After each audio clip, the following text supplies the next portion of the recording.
आज़ाद कश्मीर के दानशूर और कालम निगार शायर अदीब रे सीनियर ब्यूरोक्रेट अकरम सुहेल के कलम से आज़ाद कश्मीर काबीना ब्रिगेड 21वीं सदी की कहानियां आज़ादी के 20 कैंपनी तारीख में पहली बार 30 रुकनी काबीना ब्रिगेड के क़याम की खबर जून मोदी के पास पहुंची, वो अमेरिका का दौरा मुख्तसर करके फौरी तौर पर वापस भारत आ गया।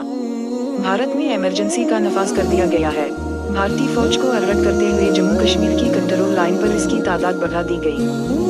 तारीख में ये पहला मौका है कि 20 कैंप में बनने वाले काबीना ब्रिगेड से अमली तौर पर भारत शदीद खतरा महसूस कर रहा है। काबीना ब्रिगेड ने श्रीनगर की फतह का प्रोग्राम मुकम्मल तौर पर खुफिया रखा हुआ है, जिससे मुल्क दुश्मन अनासिर को बहुत तकलीफ हो रही है और वो काबीना ब्रिगेड पर इतराज़ और तनज़ के तीर चला रहे हैं और इन्हें जम्मू कश्मीर की आज़ादी हजम नहीं हो रही है। फिक्री लामबंदी रखने वाले तमाम मुहिब वतन तबक़ात ने काबीना ब्रिगेड को कश्मीर फतह करने के उस नाजुक मोड़ पर अपनी मुकम्मल हिमायत का यकीन दिलाया है।